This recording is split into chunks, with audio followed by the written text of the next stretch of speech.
오늘은 만왕의 왕이신 예수님이 어린 나귀를 타고 예루살렘에 입성하신 정료줄입니다.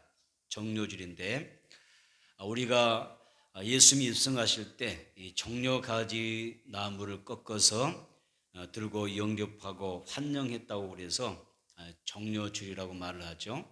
이 정료주일은 또 다르게 이야기하게 되면 호산나 주일 그리고 고난주일 이렇게 부르기도 합니다. 이스라엘 사람들은 왕이나 개선 장군이 이 장군을 환영할 때에 경외심과 또 승리의 표현으로 종려나무 가지를 손에 들고 흔들었습니다. 예루살렘에 입성하시는 예수님을 대대적으로 환영했다고 하는 데서 그들은 유대인의 왕이 되어 주옵소서, 우리의 왕이 되어 주옵소서라고 하는 그런 의미를 담고 있죠. 오늘 우리가 말씀 나눌 때에 나와 여러분이 우리의 왕이신 예수님을 온전히 모시고 또 우리가 살아가는 그런 신앙생활이 되어지기를 바랍니다. 첫째로 예수님은 만왕의 왕이시며 우리의 왕이십니다. 따라서 예수님은 만왕의 왕이시고 우리의 왕이시다. 스가랴 선지자는 일찍이 예수님께서 이제 나귀를 타고 예루살렘에 입성하실 것을 예언했습니다. 한번 찾아볼까요? 스가랴서 9장 9절입니다. 스가랴 9장 9절. 우리 찾아서 읽어봅니다. 구약 성경 스가랴 9장 9절이죠.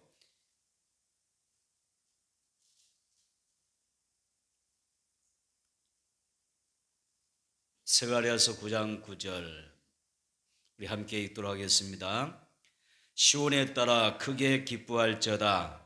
예루살렘에 따라 즐거이 부를지어다. 보라, 내 왕이 내게 임하시나니 그는 공의로우시며 구원을 베푸시며 겸손하여서 나귀를 타시나니 나귀의 작은 것 곧 나귀 새끼니라. 아멘. 이 스가랴 선지자가 예수님이 이 땅에 오셔서 예루살렘에 입성하실 때 이렇게 나귀 새끼를 타고 입성하실 것이다. 이미 이것을 예언해 놓았습니다.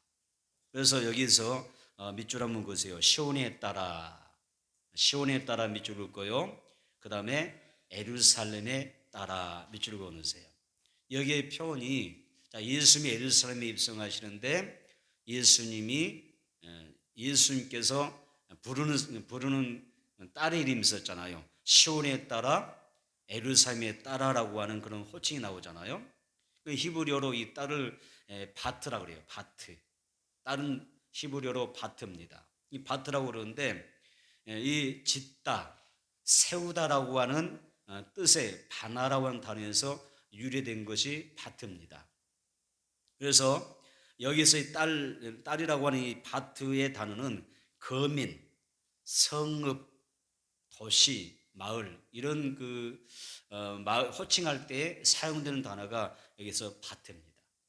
그러니까 예루살렘에 따라 시온에 따라라고 하면은 거민이 되는 거예요. 성읍이 되고 그다음에 도시가 되고 마을로 불려지는 것입니다.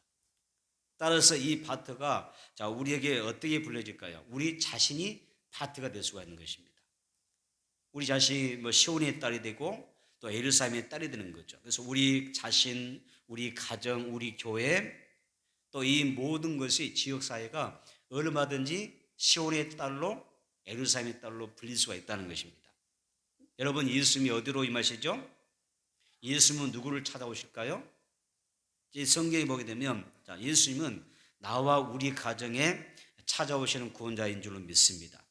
또한 예수님을 겸손한 마음으로 영접하는 모든 사람들에게 찾아오시는 분이다. 이렇게 우리는 믿습니다.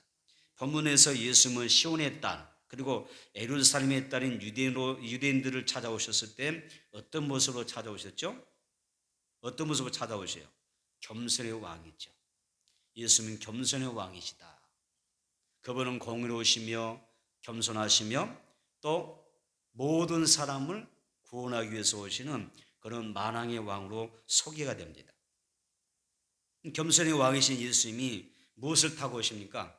어린 나귀 새끼를 타고 오시는 것입니다.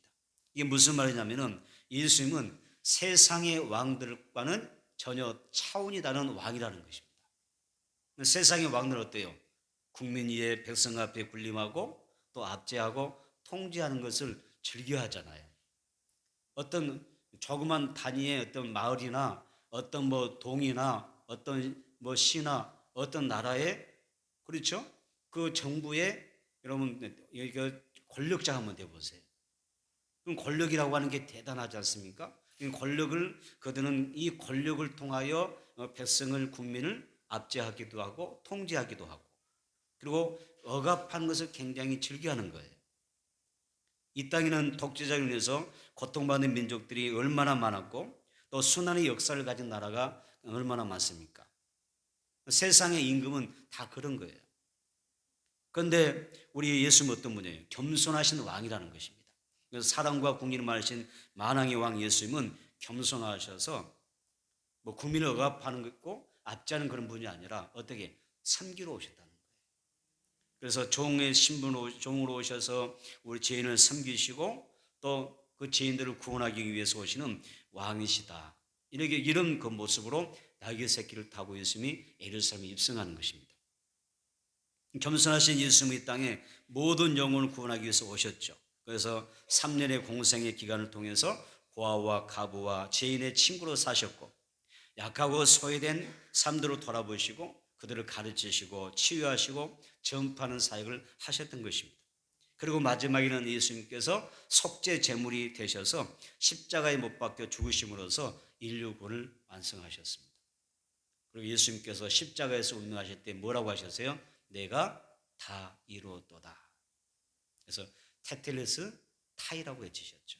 내가 다 이루었다. 이것이 바로 예수님이 나귀 새끼를 타고 오시는 그 겸손의 왕으로서 상징으로서 우리에게 서게 되는 장면입니다. 마태복음 21장 5절 한번 봐볼까요? 오늘 마태복음 21장 5절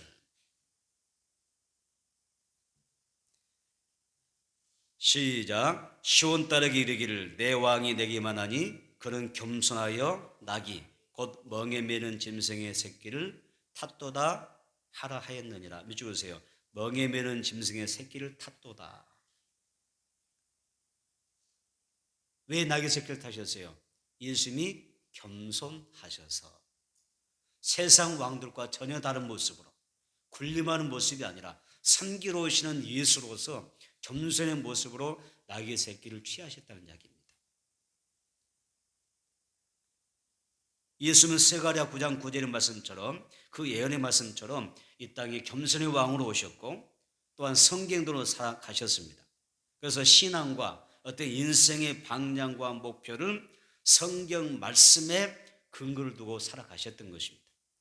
왕이신 예수님도 정말 그 성경대로 겸손하게 살아가셨다고 하면 우리가 이 고난 주간을 맞이하면서 종료주의를 지키면서 우리는 어떤 모습으로 이 세상을 살아가야 될까요? 우리도 예수님처럼 겸손한 자가 되어야 될 줄 믿습니다. 그래서 베드로처럼 바울처럼 내가 성경 말씀 의지하고 순종하며 살아가야 되고 또 성령 충만함으로 성경 말씀 내 생활에 적용하는 겸손을 적용하는 섬김을 적용하는 그런 믿음의 사람들이 되기를 축원합니다. 마태복음 21장 9절 보겠습니다. 마태복음 21장 9절입니다. 읽어봅니다. 시작. 앞에서 가고 뒤에서 따르는 무리가 소리 높여 이르되 호산나 다윗의 자손이여 찬송하리로다 주의 이름으로 오시는 이여 가장 높은 곳에서 호산나 하더라. 밑줄 보세요. 호산나, 호산나. 가장 높은 곳에서 호산나. 예수님이 이제 예루살렘 입성하실 때에 많은 무리가 종려나무 가지를 꺾어 흔들면서 외쳤던 그 연호가 뭐예요? 외쳤던 소리가 호산나입니다. 호산나라는 뜻이 뭐죠? 이제 우리를 구원해 주옵소서. 구원해 달라고 하는 외침인 것입니다. 그래서 여러분 사람들은 나귀 새끼를 타고 입성하시는 예수님을 향하여 호산나를 외쳤는데 그 뜻이 뭐라고 그랬어요?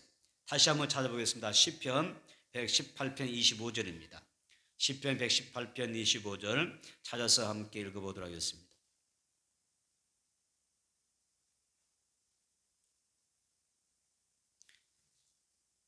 시편 118편 25절 하셨으면 함께 읽어봅니다. 시작. 여호와여 구하옵나니 이제 구원하소서. 여호와여 우리가 구하옵나니 이제 형통하게 하소서. 밑줄 보세요. 이제 구원하소서. 신약 성경으로 말하면 이제 구원하소서 뭐예요? 구원하소서가 호산나가 되는 것이고요. 그리고 이 구약 성경에서 히브리어로 이제 구원하소서는 어떤 뜻이냐면 호시아나입니다. 호시아나 이런 뜻이에요. 그래서 구약 성경에서는 이제 구원하소서 그러면 히브리어로 호시아나 이런 단어가 사용되는 것이고, 신약 성경에서는 이제 구원하소서가 어떻게 호산나라고 불려지는 겁니다. 그래서 이제 구원하소서라고 하는 뜻은 뭐냐면은 이 호시아나는 무엇으로부터 구원이죠? 죄로부터 구원하소서 그런 뜻이에요. 다시 합시다. 죄로부터 구원하소서. 우리를 죄로부터 구원하소서. 나와 내 자녀를, 내 가족을 어떻게 죄로부터 구원하소서. 호산나입니다. 그래서 우리가 종료 주의를 지키면서 호산나라고 우리도 외쳐야 되겠죠. 하나님, 우리도 호산나입니다. 내 죄로부터 나를 구원해 주세요. 내 가족을 죄로부터 구원해 주세요. 예수를 불신앙하는 죄로부터 구원해 주세요. 말씀에 순종치 않는 죄로부터 구원해 주세요. 성령을 소멸하고 성령을 해방하고 성령에 불순종하는 죄가 있다면 이 죄로부터 호산나, 나를, 내 죄를 어떻게 해달라고? 용서해 주세요. 구원해 달라고 외치는 것이 호산나라는 뜻입니다. 그래서 호산나는 여기서 우리가 신약 이 구약 성경에서 호시아나는 죄로부터 구원을 뜻했죠. 그런데 오늘 본문에서 보게 되면, 우리 본문의 말씀에 보게 되면 유대인들이 호산나를 그렇게 큰 소리로 외치지만은, 계속해서 호산나를 이야기하지만 어때요? 호산나의 의미를 모르는 거예요. 호산나의 의미를 몰라요. 예수님이 예루살렘 성에 입성할 때 종려나무 가지를 흔들면서 호산나 다윗의 자손 예수여, 막 높은 곳에서 영광입니다 외치지만 어때요? 예수님이 호산나의 의미를 모르는 거예요. 호산나가 뭐였어요? 이제 구원하소서. 무슨 구원이에요? 죄로부터 구원하소서. 그런데 유대인들은 어떤 호산나를 외치죠? 우리를 로마 제국의 압제로부터, 정치적으로부터 어떻게 우리를 구원하소서 외치는 거예요. 여러분, 호산나를 외치지만 사람의 마음이 그 중심이 어떤 생각에서 호산나 외치냐 다른 거예요.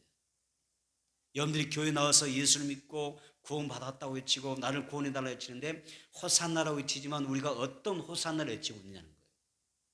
그렇죠? 그래서 우리는 오늘 많은 성도도 마찬가지입니다. 지금도 많은 성도들 중에는 당시 유대인처럼 말씀의 본질에서 벗어난 호산나를 외치는 거예요. 여러분, 진짜 우리가 본질에 충실한 호산나라고 하면 코로나가 우리를 이축시킵니까? 진정한 호산나를 외치는 사람이라면 우리가 어떻게 이 세상 가운데서 믿음이 실족하고 타락할 수가 있겠습니까?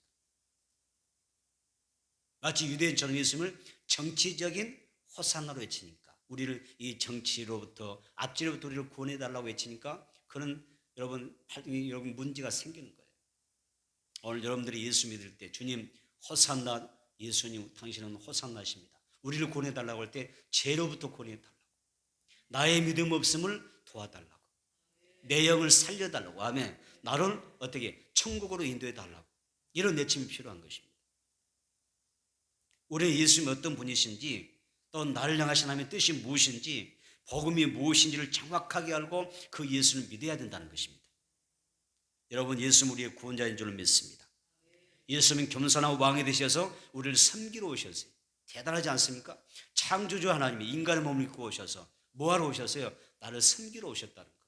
우리가 예수님의 섬김을 받을 만한 가치가 있는 존재입니까? 천지만물을 창조하신 절대신 그 하나님으로부터 우리가 섬김받을 만한 그런 조건을 가지고 있는 거예요. 자기 있어요? 없어요. 그럼에도 불구하고 예수님께서 이 땅에 오셔서 우리를 섬기러 오셨다는 것. 예수님 겸손하셔서 우리를 모든 죄로부터 구원하시기 위해서 예루살렘에 입성하는 겁니다. 여러분, 그 은혜가 우리에게 전달되고 우리의 가슴에 경험되지는 신앙성을 있게 되기를 바랍니다. 그래서 나와 내 가족을, 우리의 이웃을 죄로부터 구원하시는 참된 하나님이 예수라는 사실을 여러분들이 기억하고, 우리가 이 종료주의를 맞이하고 또 이제 고난주간을 지나고 부활주의를 우리가 맞이하게 될 텐데 예수님께 찬양과 경배한 일에 힘쓰는 그런 신앙생활이 되어지기를 축원합니다. 호산나 정료주일에 호산나를 했는데 그 의미가 뭡니까? 주님, 내 가족을 어떻게 죄와 사망과 질병과 가난과 저주에서 구원해 주세요. 호산나, 주님, 나와 내 가족을 지옥에서 어떻게 천국 백성으로 삼아 주세요. 사망의 나라에서 생명의 나라로 옮겨 주세요. 호산나는 그런 뜻이에요. 모든 삶은 언젠가 다 죽게 될 것이고 모든 사망의 무덤에 갇힐 거예요. 우리도 언젠가 죽게 될 것이고 사망의 무덤에 묻힐 거 아니에요. 그런데 예수님 재림할 때 어떻게 돼요? 호산나라고 할 때 주님, 나를 사망의 무덤에서 다시 살려주셔서 신령한 몸으로 부활하게 해주세요. 그게 호산나예요. 나로 하여금 의의 부활로, 악인의 부활에서 심판의 부활에서 의인의 부활로, 생명의 부활로 나를 신령한 몸을 있게 해주세요. 이게 호산나인 것입니다. 나를 구원해달라. 오늘 여러분의 가정에 사망에서 생명으로, 지옥에서 천국으로, 아멘. 악인의 부활에서 의인의 부활로, 지옥에서 천국 가는 그런 백성의 부활로 일으켜 주시기를, 호산나의 은혜가 있게 되기를 축원합니다.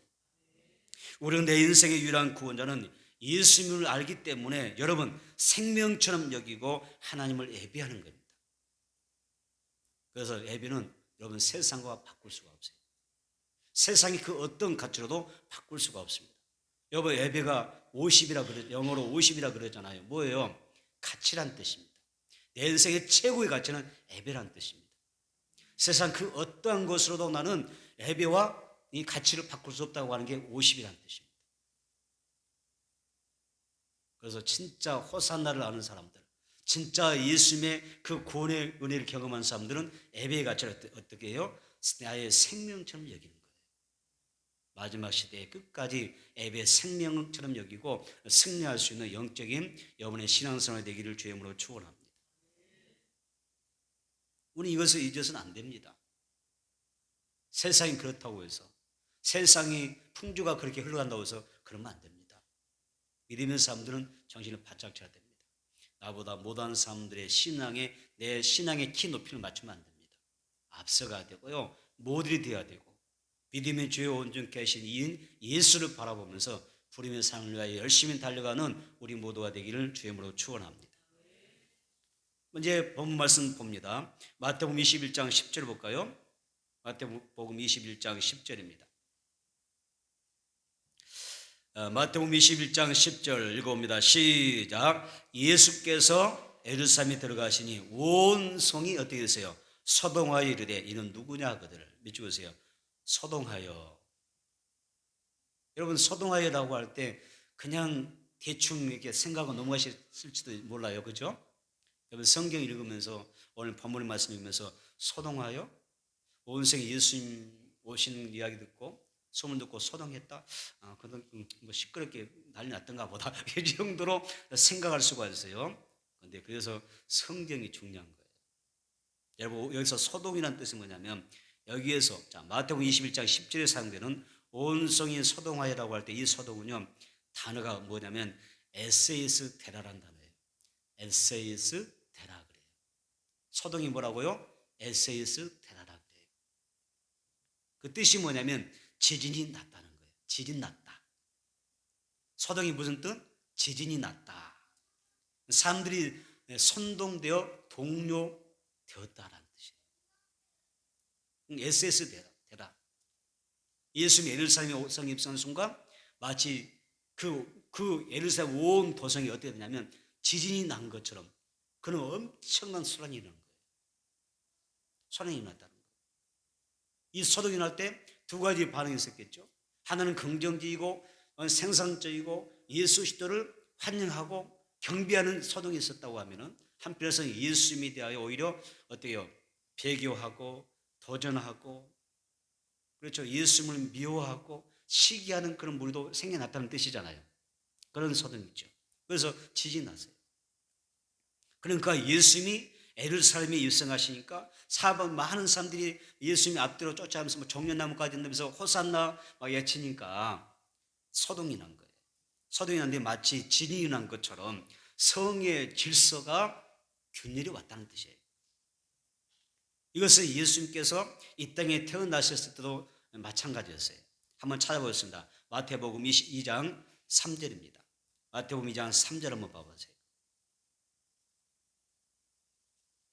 마태복음 2장 3절 찾아서 같이 읽어보겠습니다. 시작. 헤롯 왕과 온 예루살렘이 듣고 서동한지라. 밑줄으세요. 서동한지라. 서동이라는 단어가 지금 두 번 우리가 듣게 됩니다. 마태복음 21장에서 듣고 그 다음에 마태복음 2장에서 듣습니다. 서동한지라. 밑줄었죠. 그러니까 예수님이 탄생했다고 하는 소문이 들렸어요. 예루살렘에 들렸어요. 그때 헤롯 왕과 예루살렘 성이 그냥 혼란스러운 소동이 나게 됩니다. 이때 소동한지라는 마태복음 21장의 소동한지라 단어와 달라요. 똑같은 소동이 아니에요.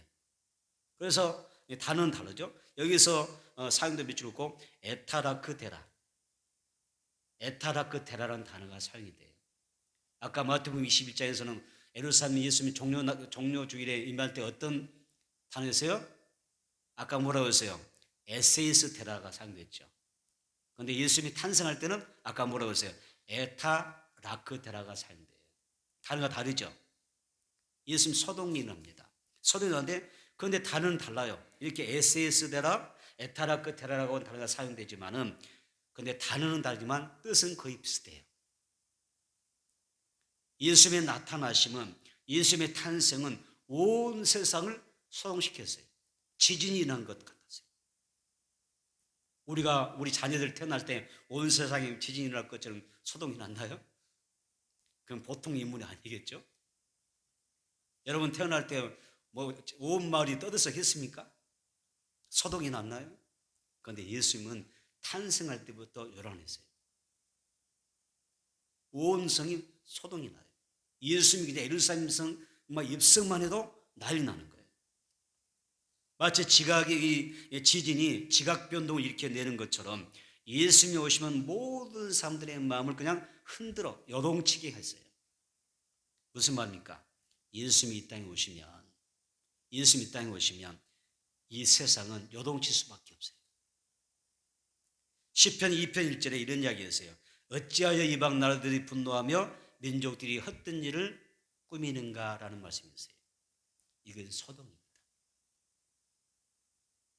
예수님 때문에, 예수님 탄생 때문에, 예수님 일 때문에, 예수님 하신 일 때문에 온 세상이 소동이 나는 것입니다. 그래서 이와 같이 예수님 때문에 어느 시너나 어느 장소나 영적 지각 변동이 나게 돼요. 그래서 뭐 공산권에 만약에 예수님의 복음이 들어가게 되면 어때요? 여기 어떤 일이 나게 돼요? 성령이 강력한 여사도 나겠지만은 핍박하고 감옥에 들어가고 처형도 하고 순교한 일, 막 피 흘리는 사건 생겨나잖아요. 영적인 지각 변동이기 때문에 그런 거예요. 예수님은 인간 세상에 구원자로 임하는 분이십니다. 그래서 예수님 오시면 빛과 흑암이 나누게 되고 진리와 거짓이 나누게 되고 의인과 악인의 여러분 어때요? 이것이 나누어지게 되는 거예요. 또한 SSD라고 하는 이 사건은 어떤 거냐? 구원받을 자와 구원받지 못할 자가 나누게 되면서 영적으로 나누게 되면서 여기서 소동이 나는 거예요. 그래서 교회 집안에서도 핍박자가 생기는 것이고 그렇죠? 나라에도 압제자가 생기는 거예요. 왜? 예수님 때문에 그런 거예요.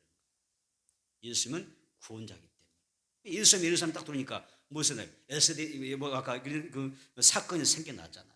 에세이스 데라라고 하는 소동이 나잖아요. 저는요 이 말씀에서 여러분들에게 어떤 말씀 하고 싶은 거냐, 어떤 축복을 하고 싶은 거냐, 무엇 때문에 그러세요? 오늘 여러분의 가정에도 영적 소동이 났으면 좋겠다 그 말이에요. 그래서 에세이스 데라가 일어나는 그런 복을 받아야 된다. 그래야 산다는 거예요. 그래야 산다는 것입니다. 하나님의 다스림의 은혜로 치유되고 회복되고 하면 구원받게 된 역사가 여러분 가정에서 소동으로 나타난다는 얘기입니다. 예수님 오시는데 그런 역사가 나자면 어떻게 내 가정이 구원받겠습니까? 가정 복음하게 일어나지 않습니다. 가끔은 내 가정에 내가 예수 안에서 복음 안에 살려고 하니까 핍박도 있는 것이고 시험도 당하는 것이고 어려움도 당하는 것이고 눈물바람도 당하는 거죠. 그런 소동이 나야 가정에 구리가 쌓이는 거예요. 내가 예수 믿는데 내 가정이 너무 잔잔해, 고요해, 그냥 평안해. 내가 열심히 예수 믿는데 내 가정이 너무너무 평안해, 그냥 자유로워. 여러분, 뭐가 일어나잖아요. 여러분, 이 성경대로 소동이 일어나지 않는 거예요. 그래서 여러분, 우리에게 영적인 소동이 일어나야 된다. 예수님 때문에 내 가정이 온전히 하나 되고 심령마다 살아나게 되고 구원받을 자가 추수되어지고, 아멘. 예수님으로부터 영생 얻게 된 역사가 여러분 가정 안에서 있게 되기를 축원합니다. 아멘. 두 번째는 주님이 쓰시겠다고 할 때에 선택받은 일꾼이 복이 있다는 것입니다. 다시 한번, 주님이 쓰시겠다고 할 때에 주여 나를 사용하여 주옵소서. 할렐루야. 그렇게 기도하고 사모하셔야 돼요. 여러분, 성경 읽어봅니다. 보면 마태복음 21장 7절 한번 봐보세요. 마태복음 21장 7절 볼까요? 시작. 나귀와 나귀 새끼를 끌고 와서 자기들의 겉옷을 그 위에 얹음에 예수께서 그 위에 타시니, 밑줄으세요. 나귀와 나귀 새끼를 끌고 와서, 밑줄을 으시고 끝부분에 예수께서 그 위에 타시니라고 그랬어요. 자, 일반적 상식 한번 생각해 보세요. 한 번도 짐을 져보지 않는 어린 나귀, 사람을 태워보지도 않았고 어떤 조그만 짐도 져본 적이 없는 아주 어린 나귀 새끼가 예수님을 등에 태우고 가는 게 쉬울까요? 어미 튼튼한 건강한 어미 나귀가 예수님을 등에 태우는 게 쉬울까요? 여러분 같으면 나귀 새끼에게 예수님 태우시겠어요? 어미 나귀에게 태우시겠어요? 일반 상식으로. 오늘 말씀 보게 되면 나귀와 나귀 새끼가 함께 등장을 해요. 그죠? 등장합니다. 그럼 여러분 같으면 분명히 나귀 어미를 선택할 거예요. 나도 마찬가지일 거예요. 저렇게 어린 낙이 안쓰럽기도 하고 저게 뭐 어떻게 예수님 그 무게를 감당할 수 있겠는가 싶잖아요. 그래서 일반적 상식은 새끼보다는 다 큰 어미의 건강한 낙이 등에 예수님을 태우고 가야 맞습니다. 그런데 예수님은 굳이 낙이 어미를 밀어냅니다. 대신에 한 번도 사람을 태운 적이 없는 어린 나귀 새끼에게 예수님이 등에 올라탑니다. 사실 나귀 새끼가 생각할 때 자기의 위치에서 이거 감당하기가 너무 벅찼을 것입니다. 힘겹게 갔을 것입니다. 그런데도 예수님께서 왜 이렇게 굳이 나귀 새끼 등에 올라가셔서 그리고 예루살렘 성에 입성하실까? 왜 그렇다고 생각하세요? 여러분, 여기에 이유가 있는 것입니다. 마태복음 21장 3절 한번 봐보세요. 마태복음 21장 3절입니다. 시작. 만일 누가 무슨 말을 하거든 주가 쓰시겠다 하라. 그리하면 즉시 보니라 하시니, 주세요. 주가 쓰시겠다. 중요합니다.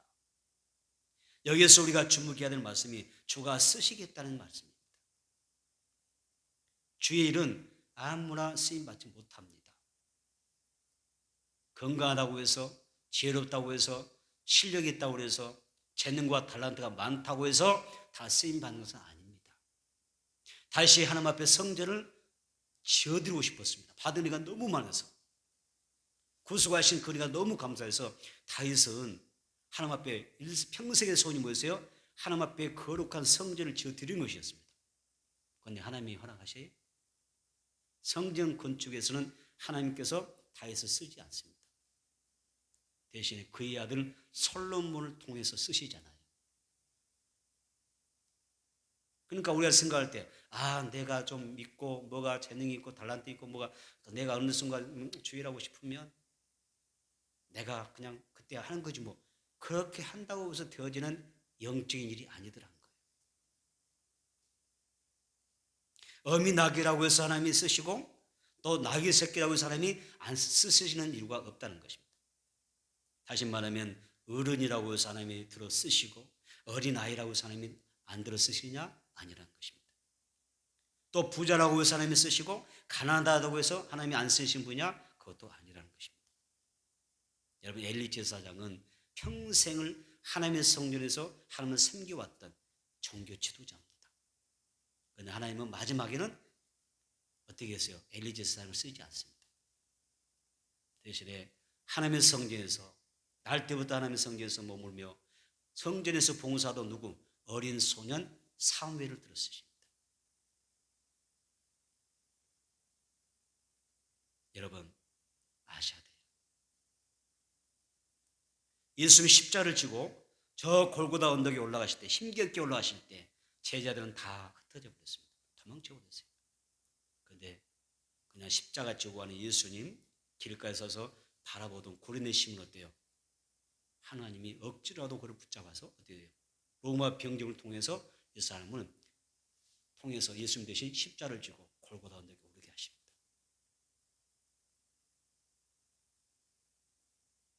여러분 하나님 앞에 은혜 받은 자, 하나님 앞에 선택받은 사람은, 쓰임받은 사람은 복이 있는 것입니다.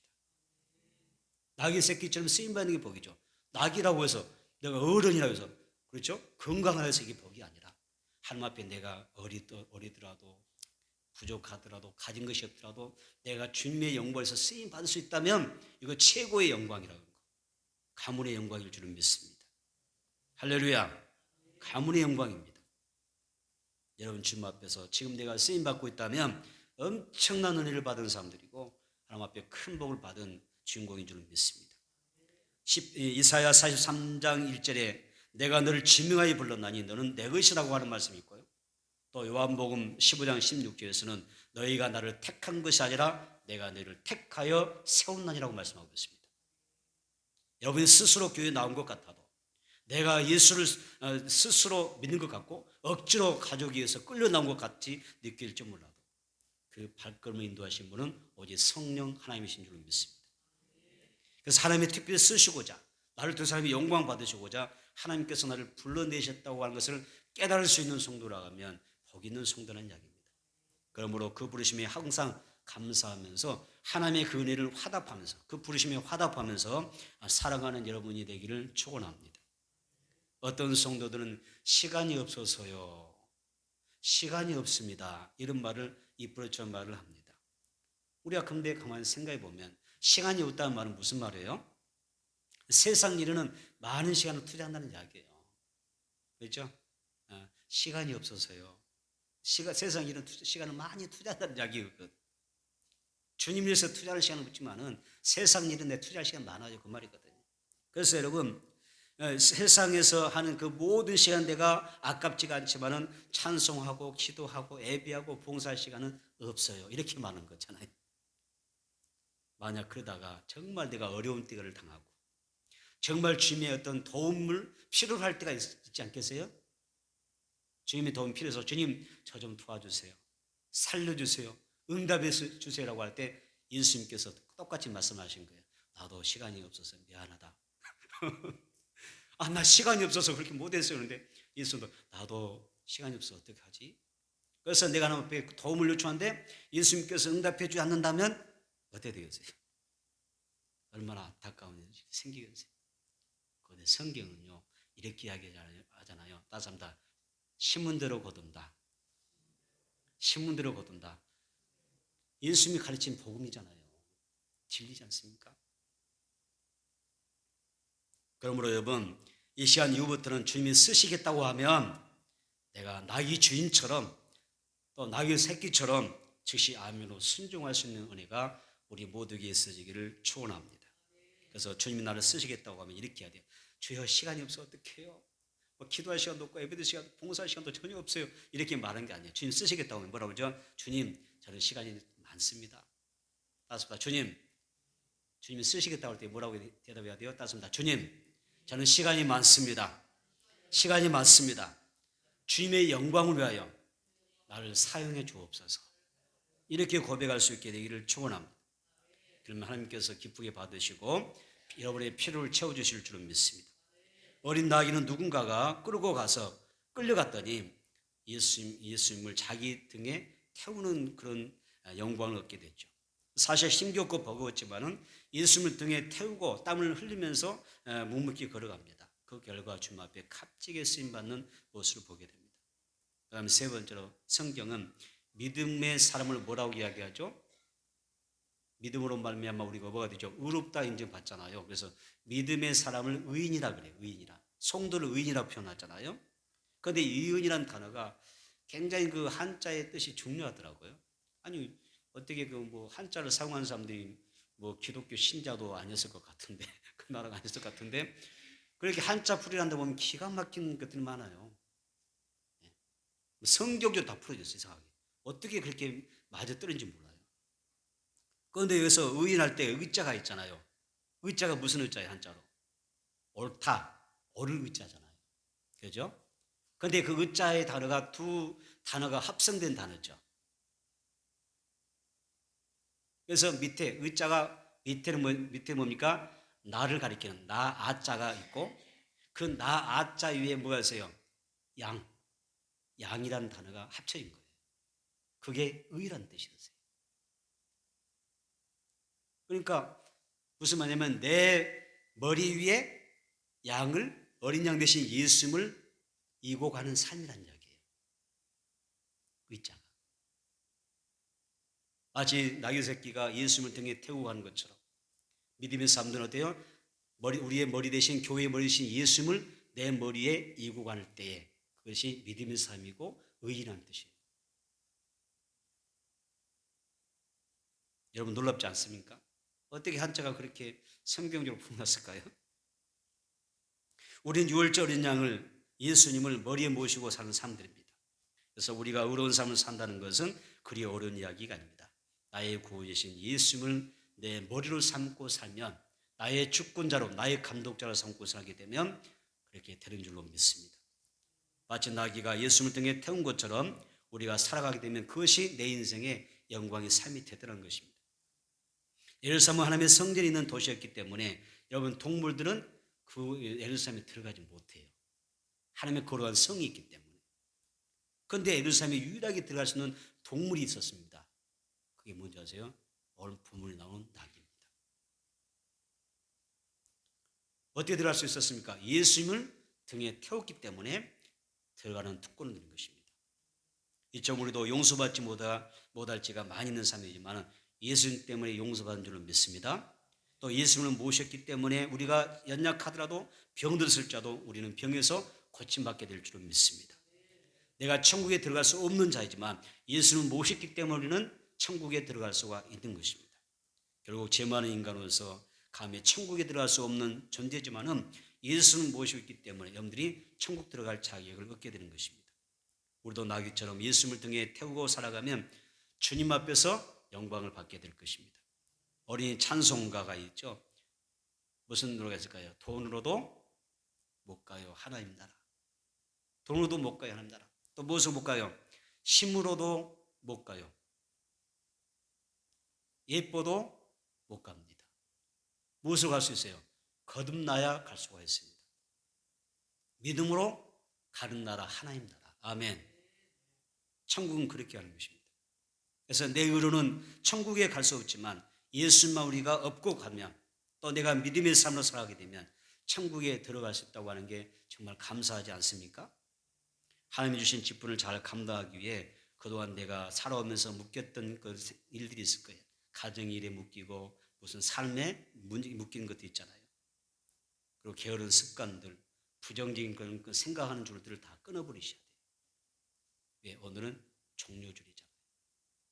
예수님, 겸손하신 예수님 잘 모시고 나도 개인의 일과 직장과 가정의 일도 중요하지만은 복음을 전하며 주의라는 것이 더 중요합니다라고 외치는 고백할 수 있는 여러분이 되기를 바랍니다. 여러분 말씀을 정리하겠습니다. 여러분 지금 어떤 그 신앙생활 하고 계십니까? 다시 오시는 주님을 맞이하기 위해서 또 등과 또 기름을 준비하며 살아가십시오. 지금 세상은 갈수록 제약이 관영하여 예수의 오심을 재촉하는 것 같습니다. 금방이면 예수님 진음하실 것 같은 세상의 그런 모습을 보게 됩니다. 그런데 지금 우리는 다시 오실 예수님을 얼마나 사모하며 기다리는 삶을 살고 있는가 중요합니다. 이를 위해서 우리가 더욱 말씀과 기도로 깨어 있어야 될 줄로 믿습니다. 그래서 성령 충만하여 복음을 전하며 거룩한 산제사로 경건하게 살아가야 됩니다. 회개의 복음을 전파하며 믿음으로 사는 삶에 재림하신 예수님을 영접할 수가 있는 것입니다. 오늘 본문에서 비록 볼품없지만 주님을 위해서 기꺼이 자기 등을 내줌으로 살아갔던 나귀 새끼의 영광을 한번 생각해 보세요. 때로는 내가 짐이 있지만 그 짐을 지고 감으로써 내게 유익이 되는 것도 있습니다. 내가 주님 앞에서 이 짐을 지고 갈 때 내게 벅차고 힘이 들지만 이걸 지고 가면 내게 영광이 되고 또 내게 상급이 되는 것이 있다고 하는 것을 생각을 하면서 여러분 즐거운 마음으로 기쁜 마음으로 잘 감당하게 되기를 바랍니다. 오늘 예수님을 등에 태운 나귀가 축복을 받았다는 이 말씀을 깊이 깨달아서 모든 말씀과 주님을 더 높여드리고 그래서 이 땅과 천국에서도 귀한 상급 면류관 받는 복 받는 주인공들이 다 되기를 축원합니다.